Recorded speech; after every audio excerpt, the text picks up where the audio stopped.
Bismillahirrahmanirrahim. Assalamualaikum warahmatullahi wabarakatuh. Alhamdulillahi rabbil alamin. Alladzi ahyana ba'dama amatana wa ilaihin nusur. Ashhadu an la ilaha illallah wa ashhadu anna Muhammadar Rasulullah. Subhanaka la ilma lana illa ma 'allamtana innaka antal alimul hakim. La haula wala quwwata illa billahil aliyyil azim. Qala Allah Ta'ala bil Qur'anil Karim. Bismillahirrahmanirrahim.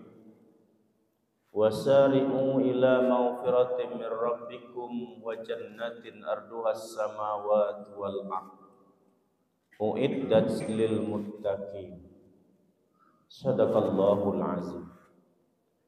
Segenap pengurus Masjid Paripurna Darul Aman yang saya muliakan, Bapak Ibu tokoh masyarakat, alim ulama, cerdik pandai, hadirin hadirat yang semoga dimuliakan Allah Subhanahu wa taala. Bersyukur kepada Allah dengan ucapan alhamdulillah. Salawat dan salam kepada Nabi Muhammad sallallahu alaihi wasallam. Allahumma salli ala sayyidina Muhammad wa ala ali sayyidina Muhammad. Kalau sudah masuk bulan Sa'ban, biasa Nabi mulai menghitung mundur. Ini 29 hari lagi masuk bulan Ramadan. 28 lagi, 27 lagi, 26 lagi. Semakin dekat, Nabi semakin gencar menyampaikan kajian-kajian kepada para sahabat tentang bulan Ramadan. Itu yang disebut dengan Ramadan knowing, pengetahuan tentang Ramadan itu. Orang tidak akan memperlakukan istimewa terhadap sesuatu yang tidak dia ketahui. Kalau dia tahu, maka dia akan memperlakukan sesuatu itu dengan sebaik-baiknya, dengan semulia-mulianya. Ada kunjungan dari si A. Dia tak tahu si A itu siapa. Maka dia biasa-biasa saja. Bahkan dia cuek-cuek saja.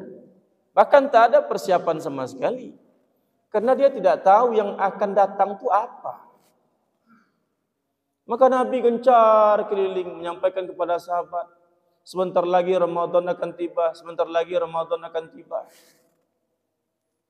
Maka sahabat diberi pengetahuan oleh Rasulullah tentang bulan Ramadan itu.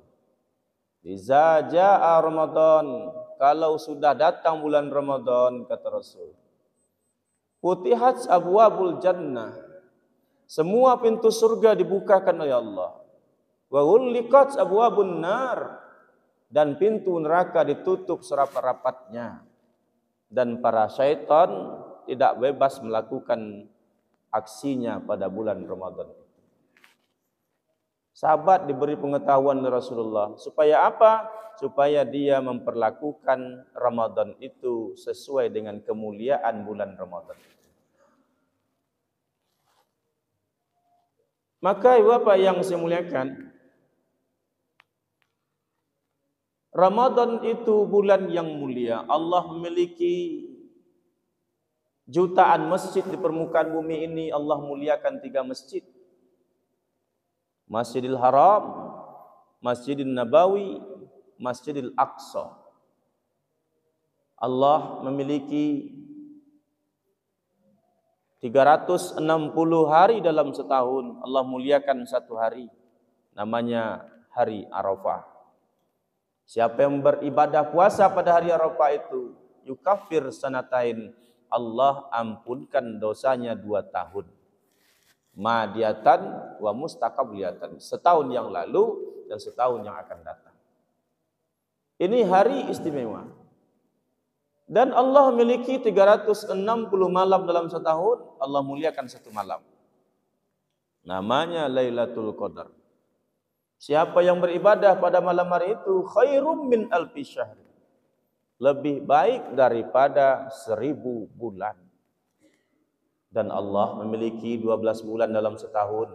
Allah muliakan satu bulan. Namanya bulan Ramadan. Saking mulianya ibu bapak yang semuliakan, banyak keistimewaan yang ada pada bulan Ramadan tidak disebutkan pada bulan lain.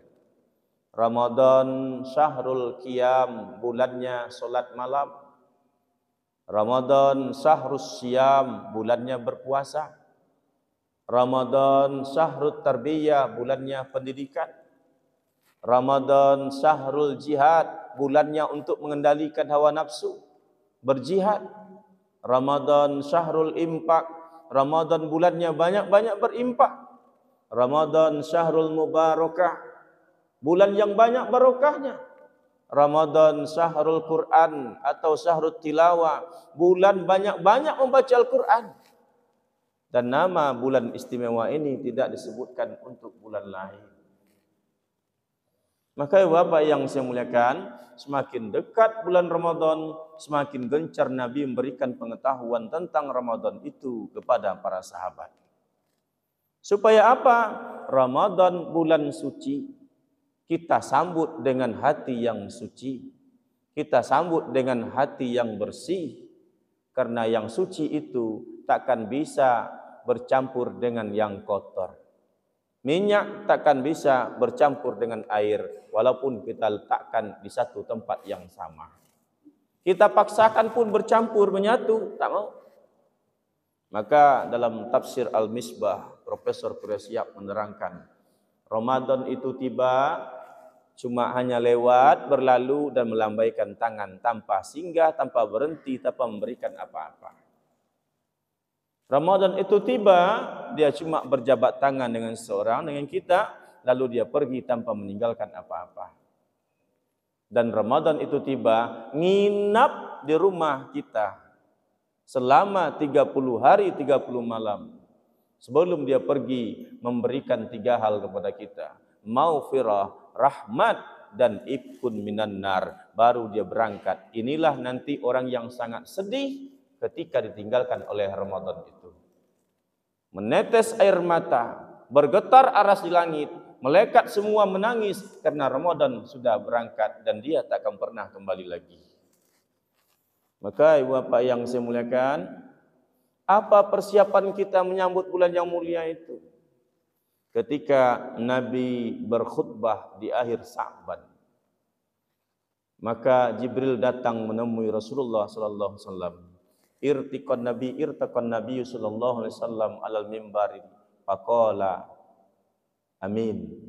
Summartaqa saniyatan faqala amin. Summartaqa salisata faqala amin.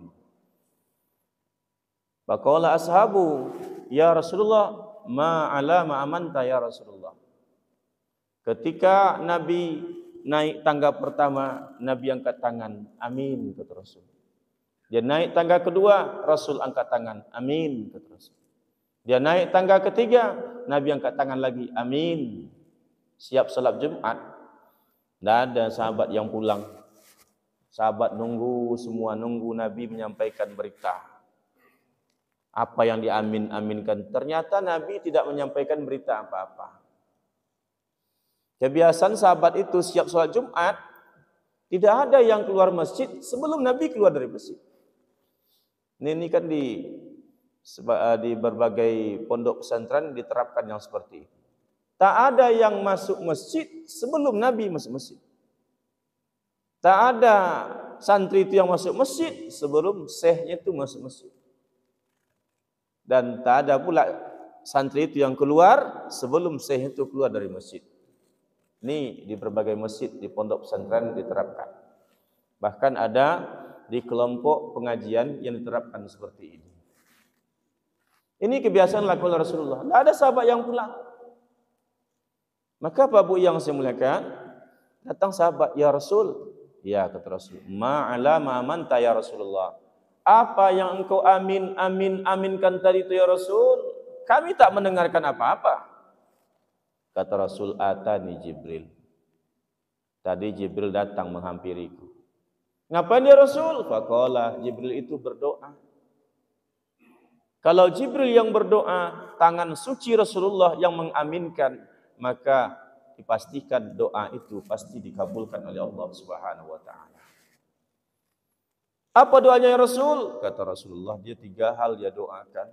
Tangga pertama dia berdoa, Raima ampu amri'in zukirta indahu falam yusalli alaika. Fakultu amin. Ya Allah, celaka, sia-sia umurnya umat Nabi Muhammad ini ya Allah. Ketika disebut nama Muhammad di hadapannya, dia diam saja, tak mau berselawat kepadanya. Fakultu amin. Doa itu aku aminkan, kata Rasul. Lalu apa lagi ya Rasul? Di tangga kedua dia berdoa, Raima ampu amri'in adraka Ramadan falam yughfar lahu. Fakultu amin. Sia-sia umat Muhammad, celaka umat Muhammad. Tak berguna umat Muhammad ini. Dia masuk ke bulan Ramadan, dia hidup di bulan Ramadan, dia puasa di siang hari, dia bertarawih di malam hari, tadarus Al-Quran, infak sedekah dia lakukan, falam yughfar lahu, tapi tak ada dosanya diampuni sedikit pun oleh Allah Subhanahu wa taala. Fakultu amin. Doa itu aku aminkan. Dia puasa, iya. Dia tarawih malam hari, betul. Bulan mana yang sedahsyat bulan Ramadan, ibadah wajib kita kerjakan dilipat gandakan 700 kali lipat. Ibadah sunnah kita kerjakan sama nilainya dengan ibadah wajib di luar Ramadan. Tapi kenapa dosanya tidak diampuni? Segudang dosa kita kepada Allah, ampunan Allah jauh lebih besar daripada dosa yang segudang itu. Tapi setetes dosa kita kepada manusia, Allah takkan ampunkan dosa itu sebelum manusia itu memberikan maaf kepada kita.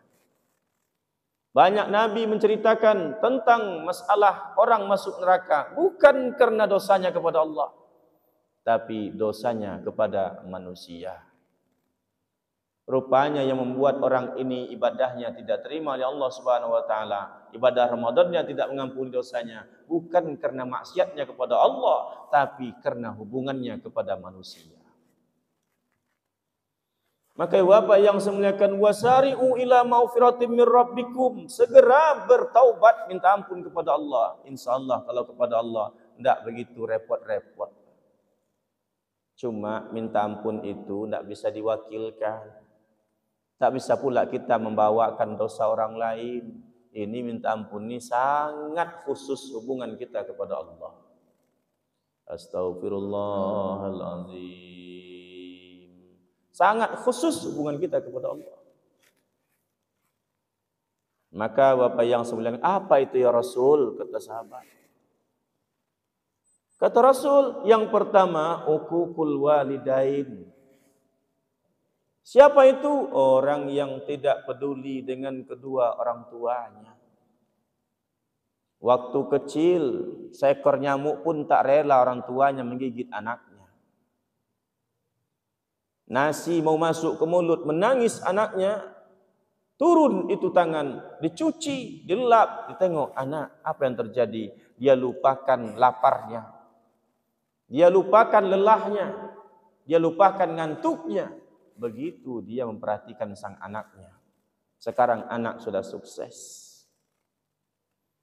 Begitu orang tua butuh dengan anaknya, tapi anaknya banyak mengatakan, banyak alasannya, belum dapat cuti, masih sibuk kerja, belum sempat.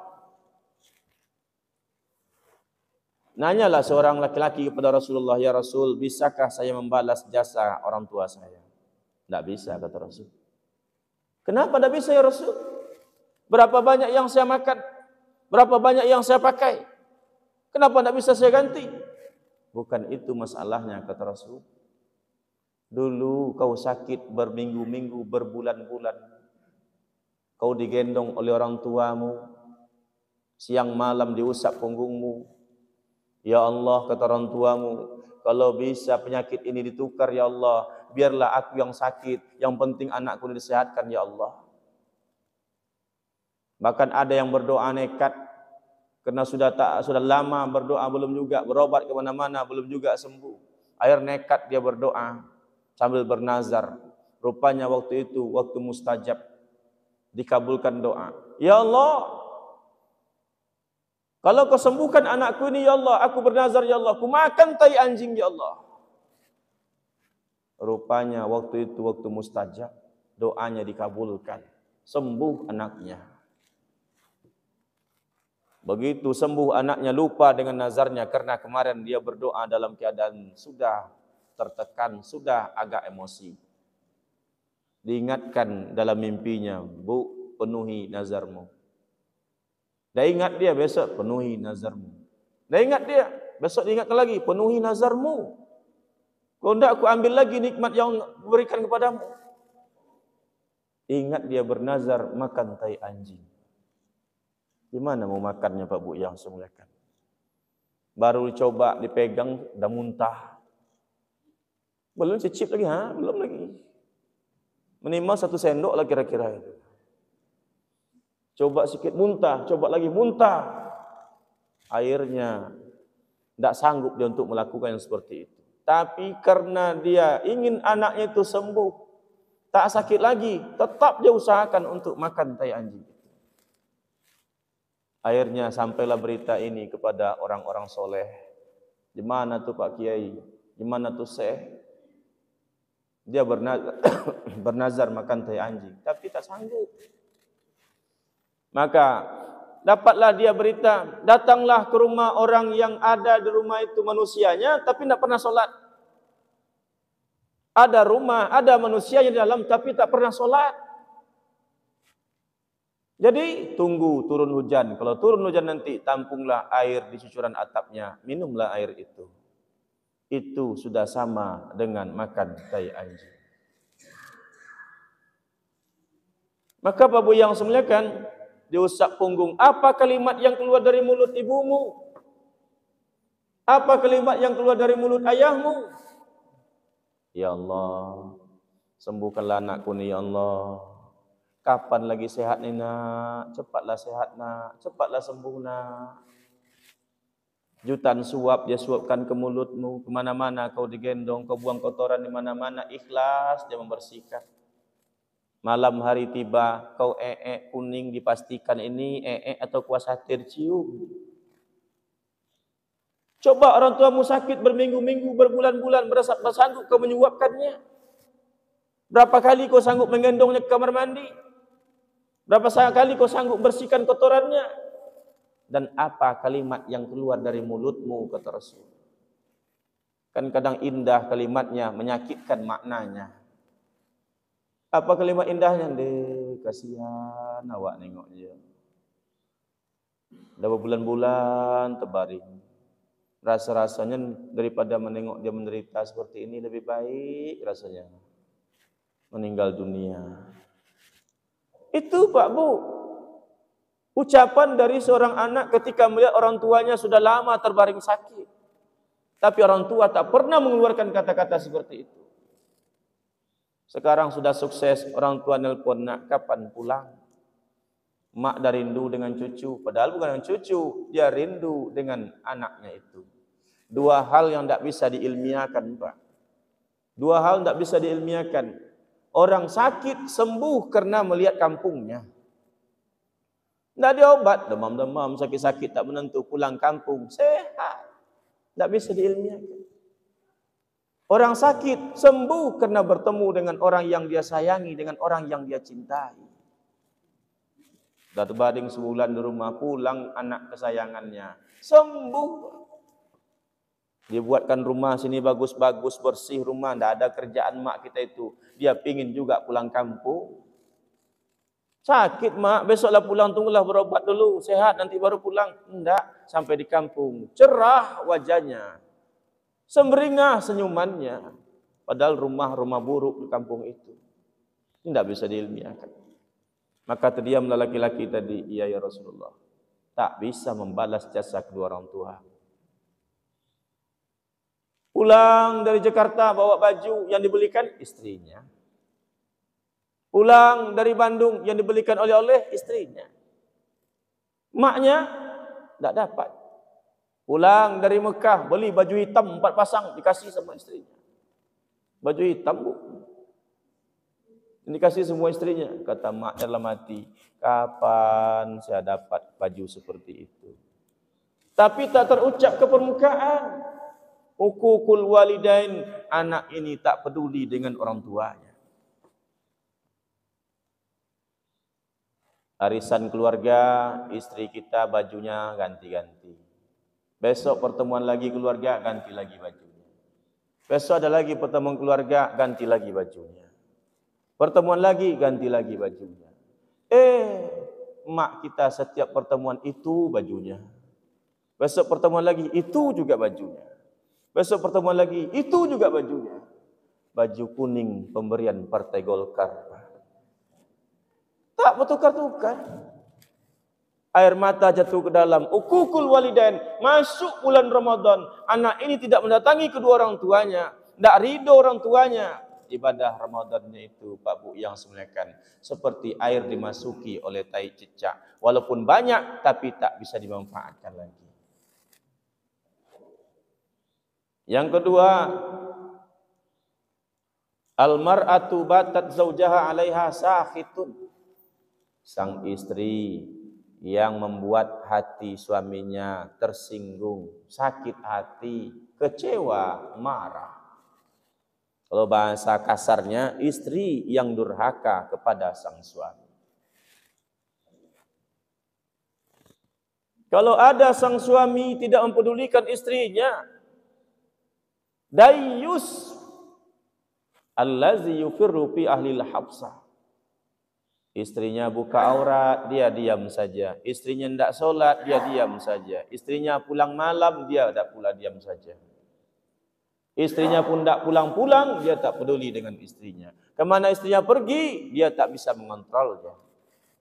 Suami yang tak peduli dengan keadaan istri seperti dayyus.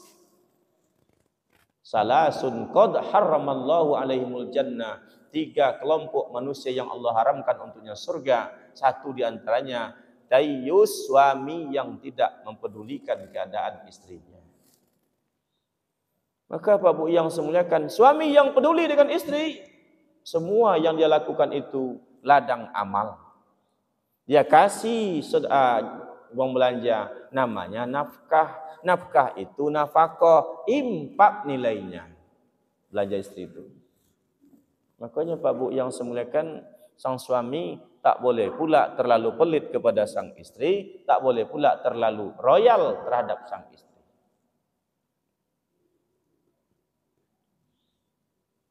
Nasi yang diberikan, makan yang diberikan oleh sang suami kepada sang istri, itu amuha iza ta'imta. Ladang amal. 1 suap tangan suami masuk ke mulut istri, pahalanya sama dengan tahajud sepanjang malam. 1 suap Bu. Dari 3 bulan terakhir ini sudah berapa suap Ibu dapatkan?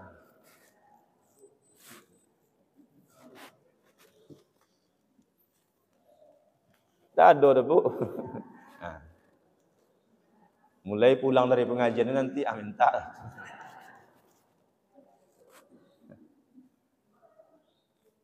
Sebulan ibu tu sakit, tangannya sakit pula, tak bisa makan. Mulailah suami menyuapkannya. Apa kata suaminya? Semangat makan tu, cepat-cepatlah sehat nih. Baru sebulan. Itu amuha iza ta'imta. Berilah makan istrimu apa yang kau makan. Sekarang rupanya sang istri menyakiti hati sang suami. Suami yang baik ialah suami yang mendorong istrinya untuk berbuat baik kepada kedua orang tuanya. Dan istri yang baik ialah istri yang tak pernah melarang sang suaminya untuk berbuat baik kepada kedua orang tuanya. Dek, ya, belanjaan tu mak di kampung bulan ini udah dikirim. Belum lagi bang. Kirim segera. Kirim. Tengok dia tu kalau ada waktu pergilah pulang kampung sebentar. Suami yang baik. Istri yang baik, istri yang tak pernah menghalangi sang suaminya untuk berbuat baik kepada kedua orang tuanya. Abang nak ke mana? Mau ke rumah mak sebentar. Oh, yalah bang, kalau itu boleh kami ikut. Usah lagi sebentar ya. Ayolah. Istri yang baik. Bukan istri yang menghalang-halangi.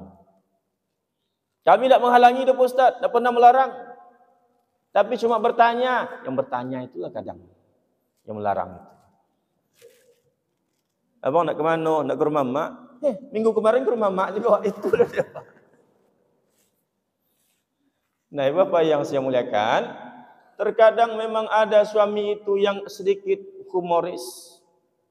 Ingin melihat aktivitas sang istrinya. Tapi tak pula membantu. Cuma ingin melihat saja. Apa dia nyuci? Kata istrinya. Jemur pakaian istri di belakang. Jemur pakaian dek? Iyo. Masak istrinya. Tengok, masak apa dek? Goreng telur bang. Hah? Pagi telur juga. Siang telur juga. Malam telur lagi gitu. Tersinggung sang istri. Apa kata istri? Usah banyak cerita bang, lagi makan je lah kata. Dan masa orang lalat tu katanya. Tersinggung sang suami. Solatlah sang istri. La turfa'u solatim fawqa ru'usim sibra. Sah solatnya, sah puasanya, tapi tak diterima oleh Allah Subhanahu wa taala sebelum sang suami tadi memaafkan sang istri. Sebenarnya kalau suami datang seperti itu, ibu kan mudah saja jawabnya. Humor suami, humor pula sang istri. Telur terus kata suami. Pagi telur, siang telur, malam telur. Iyalah bang kata sang istri. Sekarang kan zamannya lato-lato. Kan selesai Pak. Maka kata ulama kita, tidak terima ibadah Ramadan sang istri sebelum istri itu minta maaf kepada sang suami. Kata ulama kita. Tapi kata Rasulullah menyebutkan istri yang membuat hati sang suami tersakiti. Kadang suami ini Pak Bu yang semuliakan, dia tidak mencegah, tapi tak sanggup melarang. Kata nenek, bang, atuk, awak ke rumah cucu dulu ya. Pergilah kata atuk. Jangan lama-lama. Seminggu di rumah cucu di Pekanbaru. Seminggu pula di rumah cucu di Rengat. Setengah bulan pula rumah cucu di Siak. Dah sebulan datuk tinggal golek-golek di rumah sendiri. Dia tak ngomong Pak, Bu. Tapi nanti ada orang bertanya, mana nenek tu? Entah apa nenek kalian. Di situ. Maka Bapak yang semuliakan, menjaga hati sang suami ini itu adalah bagian terpenting yang dilakukan oleh sang istri. Maka Nabi menyebut, kalaulah boleh manusia bersujud kepada manusia, aku perintah itu sang istri bersujud kepada sang suami. Bukti kemuliaan sang suami. Bukan sang suami itu raja, tidak. Karena suami yang baik akan selalu memperhatikan kebutuhan sang istri itu. Belum ditanya sudah menjawab, belum diminta sudah memberi. Suami yang baik. Bang, maaf dek tadi ban bocor, maka terlambat balik. Belum nanya istri sudah dijawab. Belum diminta sudah diberi. Tengoknya dah pucat je wajah istrinya tu. Bibir dah kusam saja, tak ada lipstik. Keluar 4 juta. Ni dek beli Mirabella ya. Paham dia. Dan istri yang baik belum disuruh sudah pergi.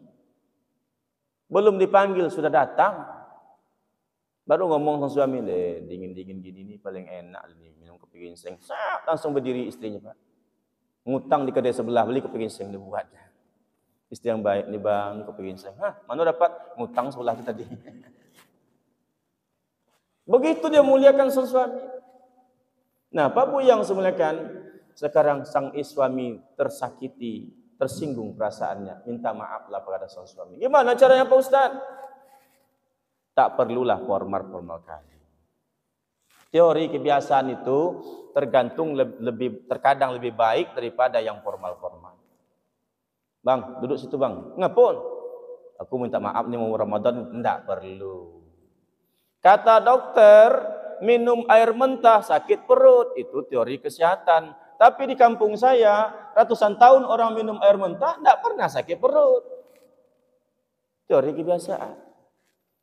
Kata dokter, jangan tak berbaju malam hari, nanti masuk angin.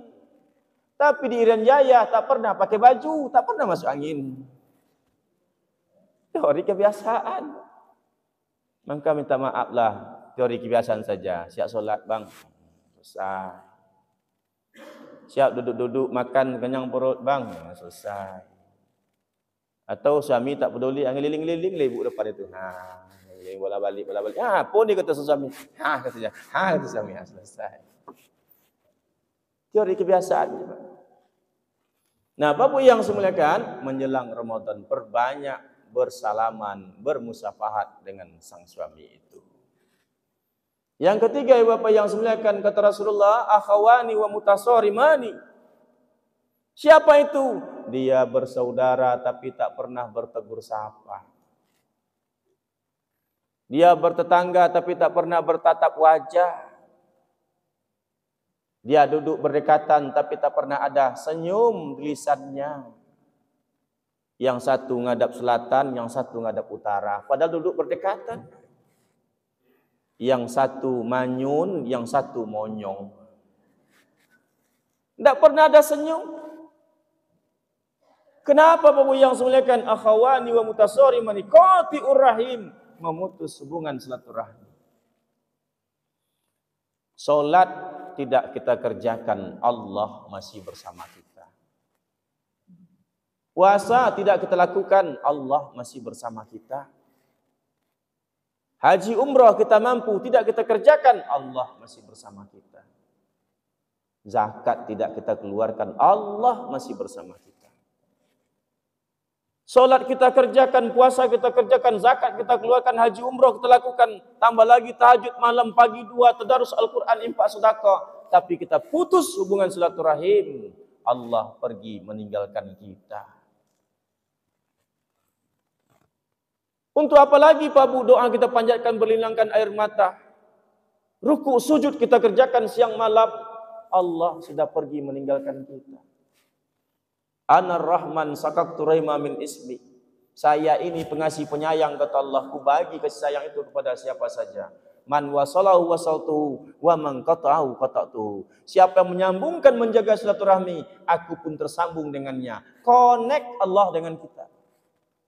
Wa man qata'ahu qata'tuhu. Siapa yang mutus silaturahmi, kata Allah, aku pun putus hubungan dengannya. Tidak connect lagi, Pak. Doa tidak didengar, ibadah tidak terima. Kenapa? Allah sudah pergi meninggalkan kita. Maka berdoa kepada Allah, dosa kita kepada Allah, insya Allah Bapak Ibu yang semuliakan, ampunan Allah jauh lebih besar daripada dosa yang kita kerjakan. Tapi berdoa kepada Allah, menangis depan Ka'bah, bercucuran air mata, silaturahmi kita terputus, Allah tak akan ampunkan dosa itu sebelum orang itu memberikan maaf kepada kita. Maka Nabi menyebut Bapak yang semuliakan, man mata wa bari'um min salas dakhalal jannah. Ada 3 kelompok manusia sudah dapat tiket untuk masuk surga, tapi tertahan di depan pintu surga. Kenapa? Ada 3 persoalan dengan manusia. Apa itu? Yang satu kata Rasul, kibir. Sombongnya kepada manusia belum hilang. Sombong kepada manusia belum hilang. La yadkhulul jannah, tidak akan masuk surga itu kata Rasulullah.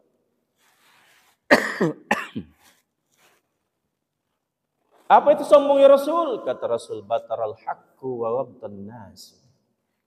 Sombong itu ialah menolak kebenaran, anggap remeh terhadap orang lain. Ini yang paling kita takutkan. Anggap remeh ini. Pengurus buat program masjid begini-begini, tapi ada orang anggap remeh. Apa itu? Tidak ada gunanya itu. Anggap remeh. Payung itu tidak berguna ketika musim biasa-biasa saja. Tidak hujan, tidak terlalu panas. Tidak laku payung. Bahkan lilin tak pernah kita beli kapanpun ketika PLN ini masih menyala terus. Tapi ingat, suatu saat hujan pasti turun. Suatu saat ini buatan manusia lilin akan berguna. Di dunia ini Pak Bu yang semuliakan, orang sombong tak orang sombong terkadang biasa-biasa saja. Orang solat tak solat biasa saja. Tapi nanti suatu saat ingat ibu bapak yang saya muliakan. Sampai saatnya begitu masuk ke alam barzah, mulai dia bertanya, mana amalku, mana amalku. Kenapa aku begini, kenapa saya begini. Maka nanti di surga dia tahu kenapa ini saya tertahan di pintu surga. Amal saya banyak, haji berulang-ulang, umroh banyak sekali, infak sedekah banyak, tapi kenapa tertahan di depan pintu surga? Mulai dia bertanya, kata Allah, al-kibru, kesombonganmu itu belum hilang. Bataral haqqu wa amtannasu, menolak kebenaran, anggap remeh terhadap orang lain. Maka bapak yang semuliakan, dia kira cukup dengan amal kepada Allah saja. Tidak cukup. Karena Allah akan mengampuni dosa kita itu kalau yang manusia ini memberikan maaf kepada kita. Maka Isra Mi'raj Nabi itu tidak langsung ke langit, prosedurnya jalan. Satu, dibersihkan hatinya, dimasukkan isinya. Boleh naik ke langit bertemu Allah? Tidak boleh. Selesaikan dulu urusan kita dengan manusia. Di bumi dulu, bertemu dengan nabi-nabi dulu. Diwujudkan dengan solat jemaah, bersalam-salaman. Imam itu sopir. Sopir. Kita tidak perlu punya SIM. Kita tidak perlu pandai nyetir. Kita tidak perlu tahu jalannya. Kita duduk manis saja. Sambil dengarkan baca Quran. Sambil main HP. Tahu-tahu kita sampai di pantai Cerocok. Siapa yang bawa? Sopir. Pak Imam. Tapi begitu sampai di pantai Cerocok, keluarlah penumpang semua, naik dia ke atas, makan bersama, sopir dibiarkan mati kelaparan sendirian. Padahal tanpa sopir kita tidak sampai ke tujuan. Assalamualaikum warahmatullahi wabarakatuh. Assalamualaikum warahmatullahi wabarakatuh. Ada bacaan Al-Fatihah kita tidak sempurna. Ada tasbih kita yang tidak lengkap. Ada doa kita yang salah dalam solat. Tidak khusyuk kita di belakang. Ditumpangkan kepada imam semua. Imam yang mengendalikan. Tapi sayang terkadang begitu sampai ke tujuan. Assalamualaikum warahmatullahi wabarakatuh. Kata imam. Assalamualaikum warahmatullahi wabarakatuh. Imam ditinggalkan berdoa sendirian. Astaghfirullahaladzim. Alladzi la ilaha illa huwal hayyul qayyum wa atubu ilaih. Siap berdoa. Alhamdulillahirabbil alamin. Taqabbalallah. Tengok belakang jemaah tak ada lagi di belakang. Dibiarkan Pak Imamnya tinggal sendirian. Mana adab kita kepada Pak Supir? Mana adab kita kepada Pak Imam? Ibu bapak yang saya muliakan, soal berdoa bersama doa masing-masing, boleh saja silakan, tapi adab itu perlu. Yang kedua kata Rasul, al-wulu. Orang yang terhalang di pintu surga itu ialah orang yang terlalu fanatik atau fanatik buta terhadap kelompok atau seseorang. Makanya kita Pak Bu tidak boleh terlalu fanatik buta. Nabi memberikan isyarat walau bisin, walaupun sampai ke negeri Cina, belajar. Tidak boleh terlalu fanatik. Oh, saya mesti belajar sini, saya mesti belajarnya gini. Ilmu itu kata Ali seperti telur ayam. Kalaupun dia keluar dari lubang yang sama, telur ambil. Tapi keluar tempat yang sama juga, bukan telur, jangan ambil. Namanya jangan ambil. Walaupun datang dari anak kecil, betul, terima. Nenek-nenek habis makan sahur di bulan Ramadan, masuk subuh dia solat subuh. Siap solat subuh, tidur lagi. Karena nenek tidak ada aktivitas. Kalau di belakang kan tidak ada nenek-nenek nampaknya. Kayak 37 semua nampak dari depannya. Tidur lagi Pak.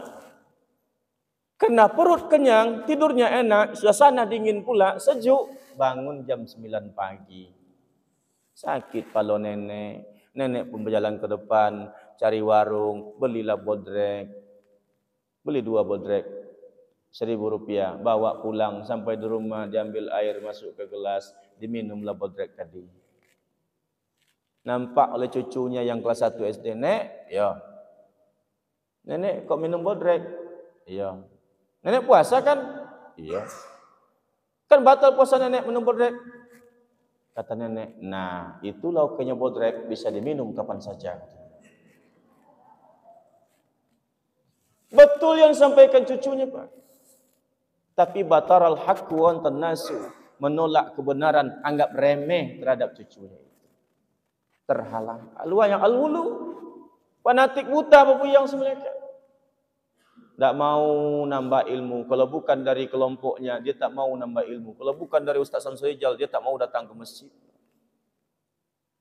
Siap solat, siapa Ustaz solat pagi ni? Siap pulang. Fanatik buta, terhalang masuk surga. Yang ketiga, kata Rasul, ad-dain, orang yang mati meninggalkan hutang. Ada orang meninggal dunia, datang Rasul, sudah dimandikan, sudah dikafani, tinggal nyolatkan, pidato Rasulullah. Bertanya Nabi, apakah jenazah ini punya hutang? Punya ya Rasul. Siapa di antara pihak keluarga yang mau menjamin hutang mayat ini? Diam semua. Diulang lagi oleh Rasulullah, diam semua. Diulang lagi oleh Rasulullah, diam semua. 3 kali diulang. Kata Rasulullah, kalau begitu kata Rasul, saya tak ikut menyolatkan jenazah ini. Berangkat Rasul Pak Bu. Tak ikut Nabi menyolatkannya. Kenapa? Kalau disolatkan pun tetap saja dia masuk neraka karena hutangnya belum diselesaikan. Maka yang ingat ibu bapak yang sebelah, oh kami tak ada hutang dah Ustaz, alhamdulillah. Tapi ingat juga, mana tahu ada hutang. Ibu-ibu hutang Tupperware dah lunas belum? Kalau kami dah ada hutang Tupperware, paling-paling masuk kantin waktu sekolah dulu makan bakwan 3 bayar 2. Paling-paling hutang. Nah, Bapak yang semuliakan, oleh sebab itu menjelang Ramadan ini Bapak banyak kegiatan yang kita buat. Fa aslihu baina akhawaikum, dalam rangka apa? Memperbaiki hubungan silaturahmi menyambut datangnya bulan suci. Kenapa tidak ahlan wa sahlan kalimatnya? Kok marhaban? Marhaban itu maknanya hati yang lapang. Pak Ustaz, tidak ada perintah minta maaf dalam Al-Quran. Betul, tak ada Pak Bu perintah minta maaf. Kenapa? Karena maaf itu adalah kebutuhan, bukan perintah. Maaf dari orang itu kebutuhan. Untuk apa? Agar ibadah Ramadan kita diterima oleh Allah Subhanahu wa taala. Falyafu wal yasbahu. Ala tibu ayyafirallahu lakum wallahu ghafurur rahim. Kalau ingin dosamu diampuni, kalau ingin ibadahmu diterima, falyafu wal yasbahu. Beri maaflah orang yang minta maaf kepadamu. Maka ibu bapak, tidak sanggup Pak Ustaz. Memang kita takkan sanggup memberikan maaf kepada siapa saja kalau kita lihat orangnya. Tapi kita memaafkan orang itu bukan karena orangnya, karena Allah yang perintah kita untuk memberikan maaf. Taat kepada Allah, buktikan berbuat baik kepada manusia. Berbuat baiklah ketika masih ada kesempatan. Berbuat baiklah ketika masih ada kemampuan. Begitu banyak orang berbuat baik, tapi kemampuan sudah tak ada lagi. Ingin berbuat baik, kesempatan sudah tak ada lagi. Maka oleh sebab itu Bapak yang saya muliakan, yang pertama yang diberikan Rasul ialah knowing Ramadan, ia pengetahuan tentang Ramadan. Yang kedua Ibu Bapak yang saya muliakan, apa yang diberikan Rasul? Yaitu Ramadan feeling, rasakan nikmatnya bulan Ramadan itu. Mungkin yang terakhir Pak. Ada seorang tukang becak. Ini kemarin ketua DPRD Kampar waktu saya ngisi pengajian dia cerita. Ada tukang becak di Jakarta. Bukan tukang becak, dayung sepeda, ojek dayung sepeda. Begitu masuk bulan Ramadan, dia pulang kampung. Tidak bekerja lagi. Ditanya, kenapa pulang kampung? Saya sudah persiapkan 11 bulan kemarin untuk kehidupan di bulan Ramadan. Di bulan Ramadan, dia fokus untuk melaksanakan ibadah di bulan Ramadan itu. Ramadan feeling, dia rasakan betul nikmatnya bulan Ramadan. Oleh sebab itu Bapak yang saya muliakan, marhaban ya Ramadan. Marhaban ya Ramadan. Sambutlah Ramadan itu dengan hati yang lapang, hati yang suci, dan hati yang gembira. Orang takkan gembira kalau dia tak tahu yang datang itu apa, yang datang itu siapa. Kalau dia tahu itu Ramadan, awaluhu rahmah, awalnya memberikan rahmah, pertengahannya adalah maghfirah, wa akhiruhu ibkul minan nar, akhirnya adalah jaminan terhindar dari api neraka. Pasti dia gembira. Dalam hadis dhaif dikatakan man fariha bidukhuli Ramadan haramallahu jasadahu 'alan niran. Siapa yang gembira hatinya menyambut datangnya bulan suci Ramadan, maka Allah haramkan untuknya neraka. Ini saja Bapak yang saya muliakan. Semoga ada manfaatnya untuk kita semua. Subhanaka Allahumma wa bihamdika asyhadu an la ilaha illa anta astaghfiruka wa atubu ilaik. Walhamdulillahi rabbil alamin. Wassalamualaikum warahmatullahi wabarakatuh.